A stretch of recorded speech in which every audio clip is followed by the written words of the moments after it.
Hello, bachcho. Let's read the question. Which one is the most reactive towards nucleophilic addition reaction? हमें यहाँ 4 compounds दे रखे हैं, उनमें से सबसे ज्यादा रिएक्टिव न्यूक्लियोफिलिक एडिशन रिएक्शन के लिए कौन सा है, हमें वो बताना है। चलिए सबसे पहले इसका की कॉन्सेप्ट समझ लेते हैं। तो की कॉन्सेप्ट इसका है reactivity towards nucleophilic substitution reaction, nucleophilic addition, sorry, reactivity towards nucleophilic addition होता है, हमें एडिशन वाले के लिए बताना है। ठीक है, न्यूक्लियोफिलिक एडिशन रिएक्शन। तो हम बात कर रहे थे कि न्यूक्लियोफिलिक एडिशन रिएक्शन की तरफ रिएक्टिविटी, तो देखो आपके जितनी ज्यादा बच्चे कार्बन कार्बन के बीच में और ऑक्सीजन के बीच में जितनी ज्यादा पोलैरिटी होगी, more the polarity between carbon and oxygen,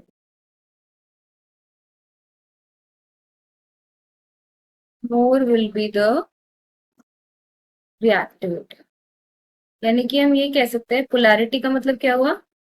polarity का मतलब ये हुआ कि कार्बन आपका जितना ज्यादा इलेक्ट्रो पॉजिटिव होगा, पार्शियल पॉजिटिव, कार्बन पे जितना ज्यादा इलेक्ट्रो पॉजिटिव होगा और ऑक्सीजन पे जितना ज्यादा इलेक्ट्रो नेगेटिव होगा, सॉरी, और आपका ऑक्सीजन पे जितना ज्यादा पार्शियल नेगेटिव होगा, उतना ही ज्यादा आपका न्यूक्लियोफिलिक एडिशन के लिए रिएक्टिविटी बढ़ेगा। ठीक है, अब देखो क्या होता है न्यूक्लियोफिलिक एडिशन रिएक्शंस में, कि जो भी हमारे, जैसे ये NO2 ग्रुप्स हैं, ये आपके क्या है, बहुत स्ट्रॉन्ग इलेक्ट्रॉन विड्रॉइंग ग्रुप है, राइट।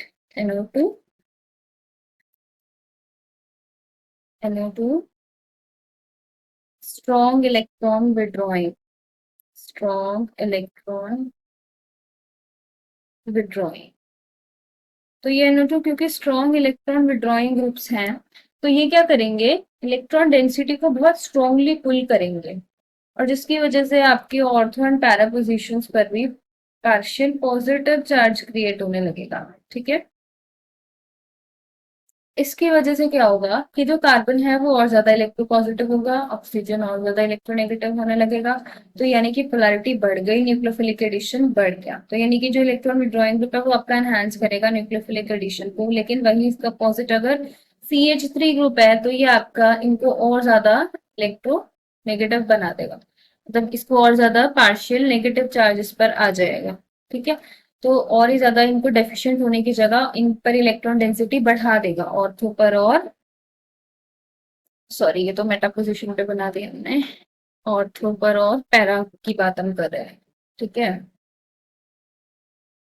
क्योंकि ये CH3 mainly electron density ortho और पैरा पोजिशन पर बढ़ाएगा, क्योंकि ये एक ऑर्थो पैरा डायरेक्टिव ग्रुप है। ठीक है, तो यहाँ पे क्या होगा, ये आपकी और ज्यादा इलेक्ट्रॉन डेंसिटी को बढ़ा रहा है प्लस आई इफेक्ट की वजह से, जिसकी वजह से कार्बन ऑलरेडी आपका, उसका जो आपका पॉजिटिव चार्ज है, पार्शियल पॉजिटिव चार्ज है, वो भी कम होने लगेगा, उसकी पोलैरिटी कम होने लगेगी, एंड जिसकी वजह से जो इसकी रिएक्टिविटी है वो अपने आप कम होने लगेगी। ठीक है, तो इसी वजह से जो स्ट्रॉन्गली इलेक्ट्रॉन विड्रॉइंग ग्रुप है आपका, ठीक है, ये आपका सबसे ज्यादा strongly nucleophilic addition reaction show करेगा, क्योंकि यहाँ पर कार्बोनिल बॉन्ड की रिएक्टिविटी बहुत ज्यादा बढ़ गई है। तो इसलिए इस क्वेश्चन का आपका C ऑप्शन क्या हो जाएगा, करेक्ट आंसर हो जाएगा। जबकि यहाँ पर कोई भी इलेक्ट्रॉन विड्रॉइंग ग्रुप नहीं है, यहाँ पर भी नहीं है, और यहाँ पे इलेक्ट्रॉन डोनेटिंग ग्रुप है, तो रिएक्टिविटी और ही कम हो गई। ठीक है, तो इसलिए सबसे ज्यादा रिएक्टिव हमें बताना, तो सबसे ज्यादा रिएक्टिव C होगा।